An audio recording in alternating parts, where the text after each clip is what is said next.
नमस्कार दोस्तों, मैं राजेश कपूर टेक टॉक्स के एक नए एपिसोड में आप सभी का बहुत बहुत स्वागत करता हूं।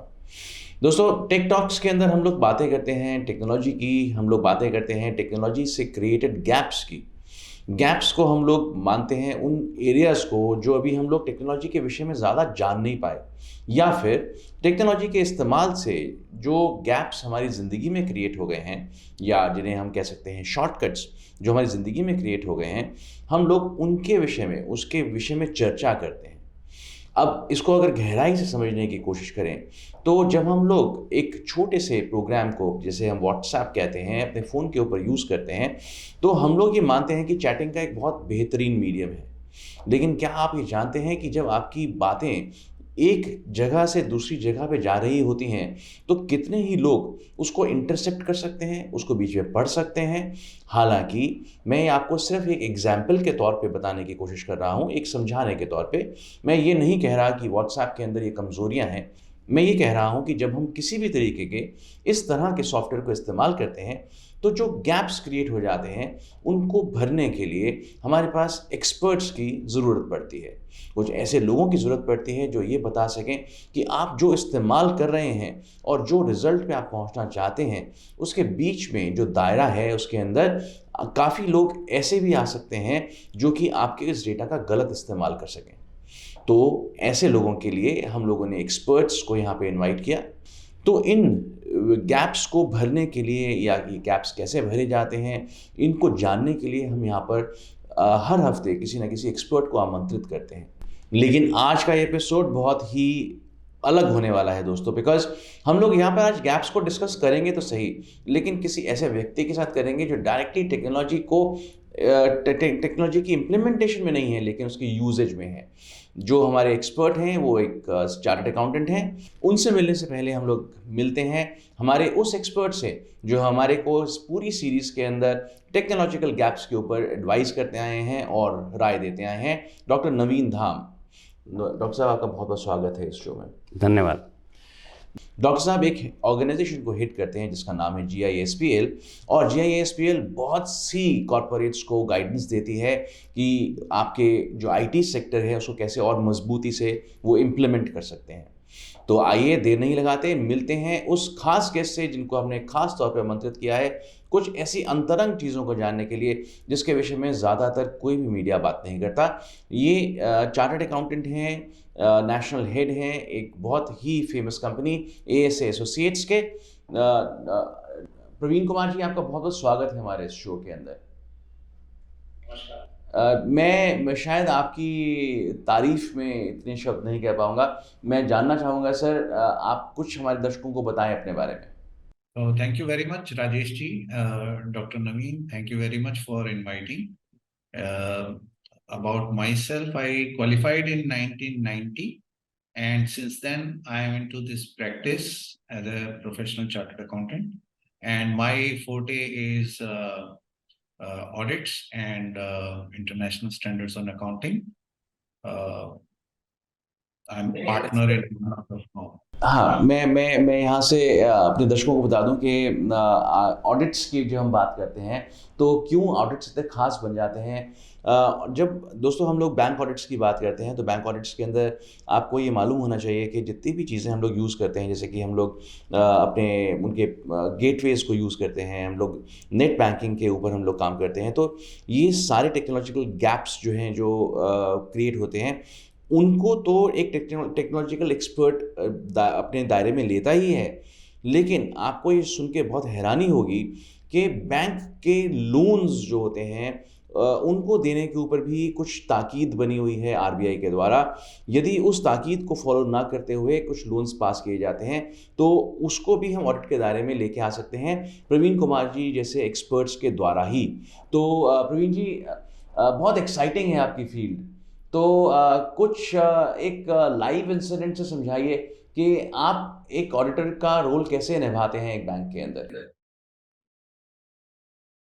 So Rajesh ji, whenever we go and carry out bank audits, we need to see how the bank is presenting their financial position and presenting their results in their balance sheets and profit and loss. So we have to form an opinion whether the bank, whatever they are disclosing to the stakeholders, whether those statements are giving true and fair picture or not. So all the stakeholders, whether it is investor, whether it is regulator, whether it is even the bank customer, everyone wants to know how the bank is functioning, what are the assets of the bank, what are the liabilities of the bank. And when the bank is preparing a financial statement, we need to carry out audit, and we need to understand whether this picture which bank is presenting is showing true and fair picture or not. So in order to do that, we apply auditing standards, we apply various tools, we do various kind of sample checking to understand whether there are any gaps in whatever they are presenting to the stakeholders. Okay. So this is all about in a very nutshell, in a very layman language, what the audit is all about. Wonderful. So ये तो हमने जाना कि auditing जो bank audits के बारे में जो हमने जाना, डिटेल में जाना, लेकिन हम एक चीज़ और भी जानने की कोशिश करेंगे कि आईटी ऑडिट्स और बैंक, इनका क्या रिलेशन है। डॉक्टर नवीन, हम आईटी ऑडिट्स जो हैं वो नॉर्मल ऑडिट से बहुत फ़र्क होते हैं, कैसे फ़र्क होते हैं, एक बार हमारे दर्शकों के लिए बताइए प्लीज़। देखिए, आईटी ऑडिट में क्या होता है कि जब जो बैंक है वो कैसे अपनी आईटी इंफ्रास्ट्रक्चर को मेंटेन कर रहा है और उसके अंदर जो साइबर अटैक्स हैं, साइबर सिक्योरिटी को कैसे टेक केयर किया गया है, ये देखा जाता है। तो उसमें क्या होता है कि हम एक पर्टिकुलर स्टैंडर्ड फॉलो करते हैं, जो कि आरबीआई ने खुद अपनी कुछ गाइडलाइंस बनाई हैं। तो वो गाइडलाइंस जो है आरबीआई की साइबर सिक्योरिटी फ्रेमवर्क गाइडलाइंस है, कि जो ये बताती है कि साइबर सिक्योरिटी का फ्रेमवर्क कैसा होना चाहिए जब एक बैंक ऑपरेट कर रहा है। और फिर दूसरा जो एनबीएफसीज हैं, नॉन बैंकिंग फाइनेंशियल कंपनीज, जो कि लोन्स वगैरह देती हैं, उनको भी आरबीआई ही रेगुलेट करता है, और उनकी साइबर सिक्योरिटी जो है वो उसके लिए भी साइबर सिक्योरिटी फ्रेमवर्क दिया गया है आरबीआई की तरफ से, कि इस फ्रेमवर्क के अंतर्गत उनको चलना है, otherwise they will not get their certification और कंप्लायंस डन, और उनको काम करने की इजाज़त ही नहीं दी जाएगी। तो इस तरह से जो है वो पूरा साइबर सिक्योरिटी फ्रेमवर्क के ऊपर उनका ऑडिट होता है, जो कि टेक्निकल ऑडिट होता है, राइट। तो वो टेक्निकल और साइबर सिक्योरिटी ऑडिट होता है, जो कि एक सीसा सर्टिफाइड और सर्टेन पैनल कंपनी ही कर सकती है, जो कि आरबीआई की गाइडलाइंस में लिखा भी हुआ है। तो वो किया जाता है, और उसके बाद जब उसको वो ग्रीन सिग्नल मिल जाता है कंपनी को या बैंक को, तभी वो आगे ऑपरेट कर सकता है, नहीं तो वो ऑपरेट करने की उसको इजाज़त नहीं होती। ओके। सो प्रवीण जी, ये आपने अभी आईटी ऑडिट्स के बारे में भी जाना, तो so you are also an information system auditor. तो पर जो आप ऑडिट करते हैं और जो आईटी का ऑडिट है, हालांकि इसके अंदर कुछ खास मेल नहीं है इतना, लेकिन कितना इफेक्ट कर सकता है आपको एक आईटी ऑडिट का ब्रीच, मीनिंग अगर आईटी ऑडिट एक बैंक लूज कर देता है कि कंप्लायंस उसकी कहीं फेल हो जाती है, तो आपके ऑडिट्स पे उसका क्या असर पड़ता है और कैसे? So, Rajesh ji, this is a very important question and very interesting question, because I give you some live example in order to understand. Suppose if I have gone to a bank to carry out the audit, most of the data is coming from their systems. It is coming from their computers. We have to be dependent on their IT systems. So अगर bank के IT systems में weakness है, अगर उनके controls में weakness है, तो we will never be able to rely on that data. So in order to ensure that the data which is coming and being presented in the financial statement, that data is that integrity of that data is in order. So generally the banks, they carry out IT audits at their own. And when we go and do our audits, we also include information system related checking. We call it the ITGC, IT general controls. We also do that checking. So basically, IT audits and statutory audits, they compensate each other. So when we are doing audit and we are preparing, we are reaching to an opinion on these financial statements, we take our reliance on IT systems, and for that we have to ask this question whether the IT controls are in place or not. So on management side, they get the IT audits done, and as auditor we also see whether the management is having complete control on their IT systems or not, and whether there is any weakness in those IT controls or not. जब आप statutory audits करते हैं तो उसमें normally क्या ढूंढने की कोशिश कर रहे होते हैं या क्या चेकिंग आपकी मेजरली होती है बैंक्स के अंदर? So I give you some example, and this example is a very old case study. The bank, when they were implementing IT systems, they created ATMs at various places, and those ATMs were nowadays they are all connected with the one single cloud-based server. At that time, those were standalone ATMs. So one smart gentleman, what he did, he went to one ATM, withdraw some amount, went to another ATM, again withdrawn, and then third ATM, another withdrawn, because these ATMs were updated every day morning. So when the bankers came, they said that, okay, from so many ATMs, this man has withdrawn so much money, which is much more than what the balance was in that account. So it is, it is very important that IT systems are in place so that the frauds can be prevented, and misappropriation of funds can also be avoided. So there are various case studies which we see. If the bank is calculating interest on the loan which has been given to the borrower, if there is the IT controls are missing, there is a possibility that somebody can tinker with those formulas and can give undue advantage to one of the borrowers, or the people who have deposited money. They may get a right amount of interest, or they may, in case there is a control weakness, so you can imagine things can go haywire. Obviously. So जब हम लोग live updations की बात करते हैं तो उसके अंदर चैलेंजेस क्या क्या आते हैं? जैसे कि एक एटीएम से दूसरे एटीएम पे ऑब्वियसली हम लोगों ने ये फिगर आउट किया कि लाइव अपडेशन कितनी ज़रूरी है, वरना सुबह तक बैलेंस जो है वो माइनस के अंदर कितना चला जाएगा पता ही नहीं चलेगा। तो कैसे क्या चैलेंजेस अब आज की डेट के अंदर हम फेस करते हैं इस लाइव अपडेशन के अंदर? थ्रेट्स क्या क्या है? लाइव अपडेशन आप जो पूछ रहे हैं कि एक एटीएम और दूसरे एटीएम के नॉट बीच जस्ट में, एटीएम सर, मतलब जैसे हम अपना नेट बैंकिंग भी करते हैं, नेट बैंकिंग के पोर्टल से हम लोग विड्रॉ करते हैं, तो इसमें एक सर्वर के अंदर डेटा हाउस्ड है, ये भी हमें पता है, इतना तो हम कॉमन सेंस में जान ही गए हैं। और जब आप एक एजेंट बन के जो है अपने लैपटॉप से अपना नेट बैंकिंग कर रहे होते हैं, तो एक प्रोसेस जो है लेन देन का, इसमें थ्रेड्स काफ़ी एग्जिस्ट करती हैं इस पूरे एरिया में। तो वो किस प्रकार की होती हैं और उसको मीट आउट करने के लिए आप क्या सजेशंस देते हैं बैंक्स को? देखिए, जो लाइव अपडेशन में अभी इस सिनेरियो में अभी ऐसी पहले आती थी ये बहुत ज़्यादा प्रॉब्लम, जबकि आजकल के सिनेरियो में लाइव अपडेशन में बहुत ही मिली सेकेंड्स का फ़र्क रह गया है, जो कि काफ़ी इम्प्रूवमेंट की है हमारे बैंकिंग सिस्टम में। और इस टाइम पे ऐसा कोई जो है इसमें थ्रेट नहीं है। और जो है, जहाँ तक कि आप अपने अकाउंट की बात करो, अगर आप चाहे नेट बैंकिंग कर रहे हो और उसी वक्त आप एटीएम पे जाके देखोगे तो आपको सेम अमाउंट दिखेगा।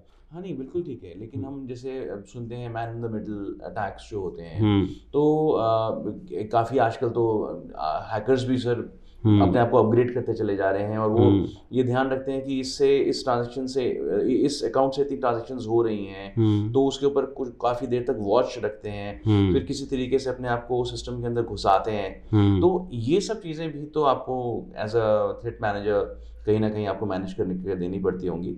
हाँ, राइट। उसमें क्या होता है, जैसे हैकर जो है आपके सिस्टम में उसने हैक किया, जब भी वो हैक को वो करता है, मैनेज करता है या उस हैकिंग प्लान करता है, तो वो आपके सिस्टम के ऊपर सबसे पहले वो कोई ना कोई ऐसा सॉफ्टवेयर डाल देगा जिससे कि आपकी मॉनिटरिंग शुरू हो जाएगी, जो कि स्पाईवेयर जिसे कहते हैं, राइट। तो स्पाईवेयर उसने डाला और आपके सिस्टम मॉनिटरिंग पे चला गया।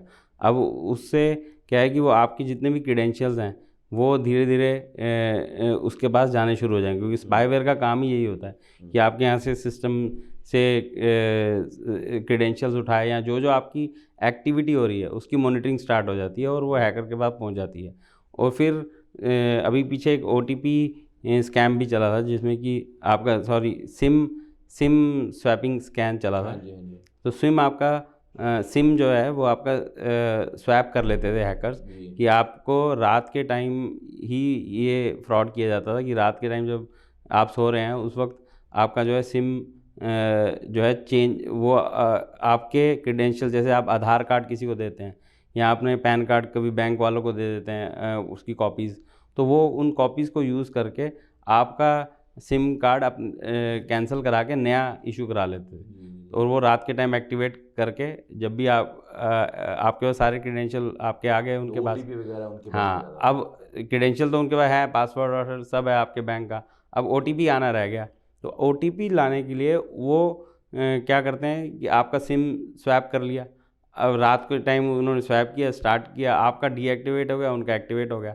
अब सारे OTPs उनके पास आएंगे, जो फ्रॉड करना है वो उस वक्त उस फ्रॉड को कर सकते हैं। तो उसमें फिर आपकी सिक्योरिटी, आप क्या सजेस्ट करते हैं कि क्या करना चाहिए? उसमें तो हम जब ऑडिट्स करते हैं बैंक, जब ये सिम वाले में तो अब ये ख़त्म हो गया स्कैम, अब नहीं कर सकते वो, क्योंकि सिम में अब जो एक नया सिम देने की प्रक्रिया है उसमें बहुत सारी चीज़ें आ गई हैं, स्ट्रिंजेंट हो गई हैं स्ट्रिंजेंट हो उसमें। गया। अब वो क्या करते हैं कि आप अगर जाएंगे तो एक तो आपका आधार वगैरह तो लेंगे, but they will check with your fingerprints also, और आपकी फ़ोटो भी लेंगे कि आप ही आए हैं, और काफ़ी सारी उसमें और उन्होंने स्टेप्स डाले हैं जिससे कि ये ऑथेंटिकेट होता है कि रियल पर्सन ही आया है हमारे से सिम को चेंज करवाने के लिए।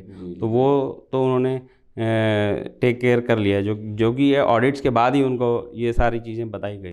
2 मिनट लूँगा बताने के लिए कि इन्हीं को हम लोग गैप्स की फिलिंग कहते हैं दोस्तों।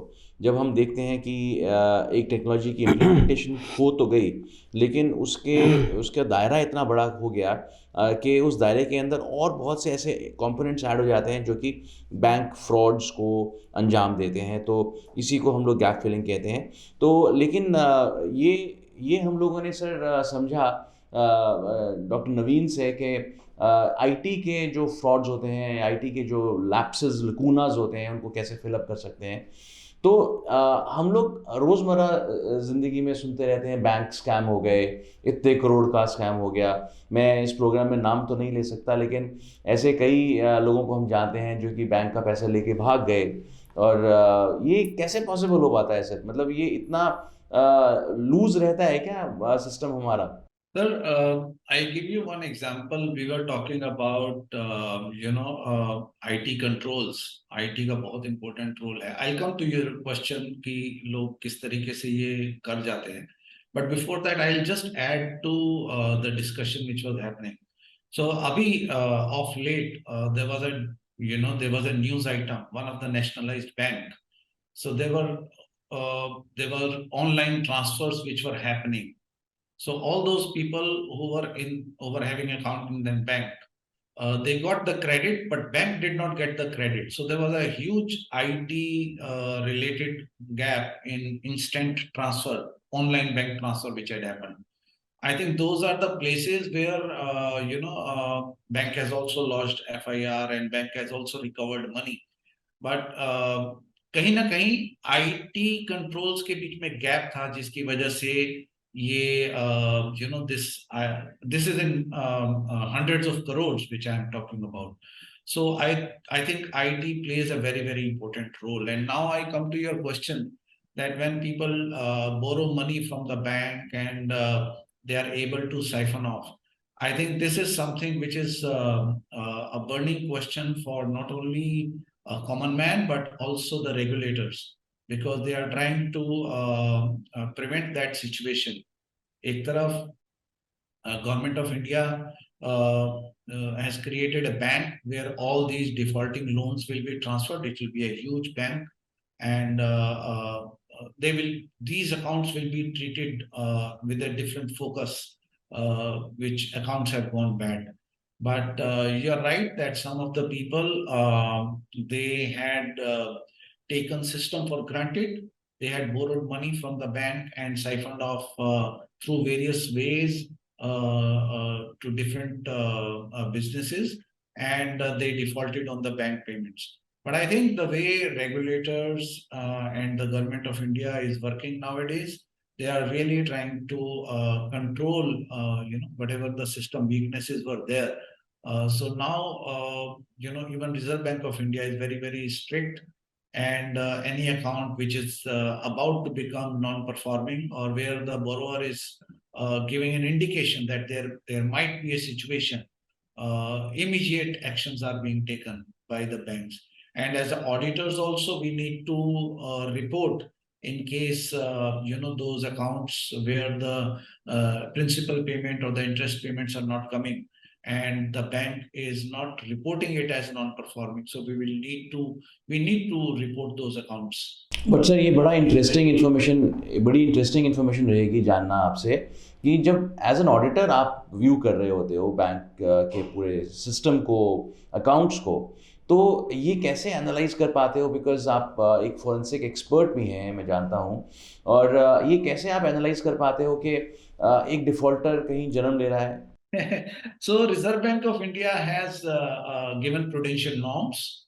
There are very clear guidelines to the banks that अगर कोई borrower 3 महीने तक principal pay नहीं कर पा रहा है, interest नहीं pay कर पा रहा है, so that has to be categorized in a particular manner, which we call it non-performing assets. So as auditor, when we go and we see whether the bank is reporting those accounts as non-performing or not. So अब ये IT का बहुत important role है इसमें भी, because I'll give you an example. पहले क्या होता था, and I'm not talking distance past, I'm talking 6 months ago or a year ago.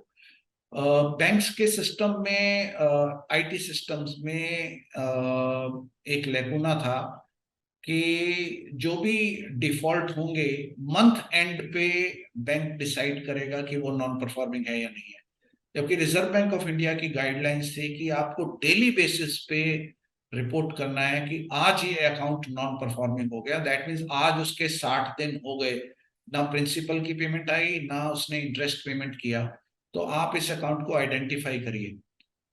Bank used to do it on month end, and all the banks I am talking about, the system was like created like that. But Reserve Bank of India wanted that to happen on every day basis. Now the banks have got it done, and as auditor, we were responsible to report whether bank का जो IT system है वो इस तरीके से properly report कर रहा है या नहीं कर रहा है, और उसके लिए हमें we will need to हमें जाके चेक करना होता है, और we need to report whether the bank is following guidelines of Reserve Bank of India or not.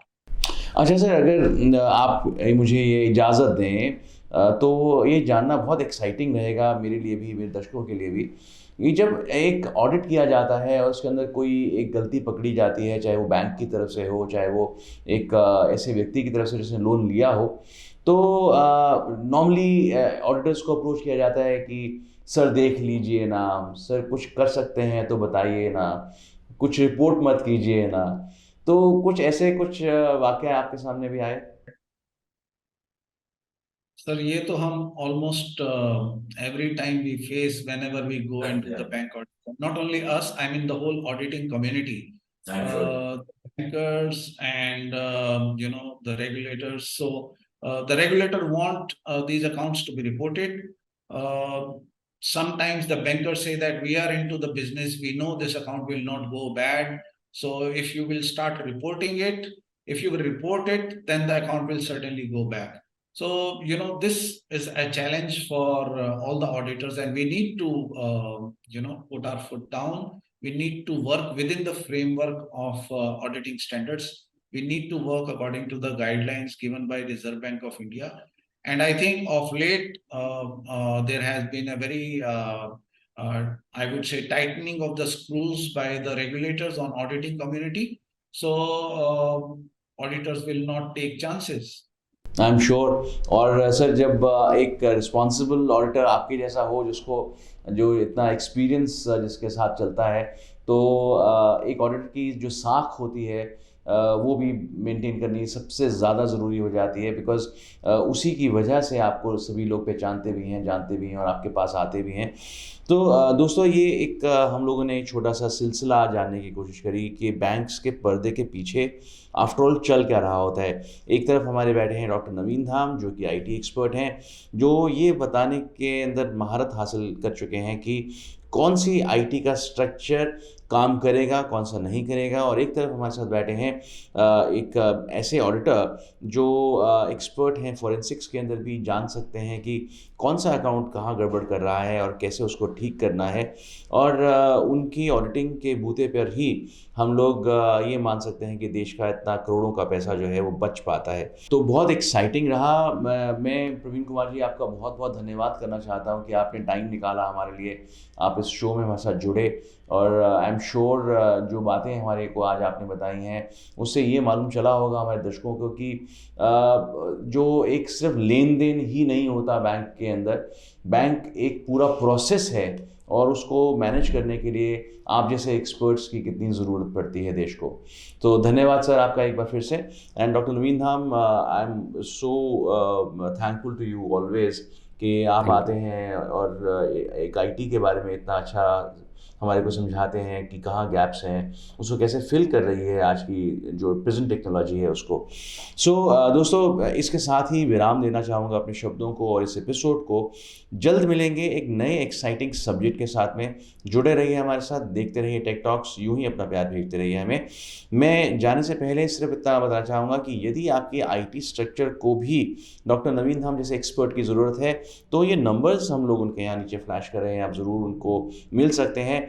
आज के हमारे एक्सपर्ट जो एक बैंक ऑडिटर हैं, वो भी बहुत ही एक्साइटिंग पर्सनालिटी हैं। यदि आप उनसे रूबरू होना चाहते हैं, पर्सनल तौर पे मिलना चाहते हैं, हम लोग उनके नंबर्स तो नहीं फ्लैश कर सकते, लेकिन उनसे जुड़ने के लिए डिटेल्स आपके यहाँ पर नीचे दी जा रही हैं। आप उनसे मिल सकते हैं, उनको मेल कर सकते हैं इस मेल आईडी के ऊपर, उनसे बातचीत कर सकते हैं। और जाने से पहले ये बताना चाहूँगा कि ये प्रोग्राम आपको हमारे क्लाउड एक्सेस के सौजन्य से प्राप्त होता है, GISPL के सौजन्य से प्राप्त होता है। हमारे दोनों स्पॉन्सर्स के डिटेल्स हमारे यहाँ पर दी जा रही हैं। क्लाउड एक्सेस एक ऐसा प्लेटफॉर्म है दोस्तों जिसने वर्ल्ड में ख्याति प्राप्त करी है। नो फुटप्रिंट्स का एक खिताब उसने लिया है। आपके अकाउंट्स वहाँ पर, आपके जो डेटा है वहाँ पर बिल्कुल सेफ रह सकता है, इसके एश्योरेंस वो लोग आपको देते हैं। तो इन प्लेटफॉर्म्स का यूज़ कीजिए, अपने आप को सेफ रखिए और यूं ही हमारे साथ जुड़े रहिए। धन्यवाद।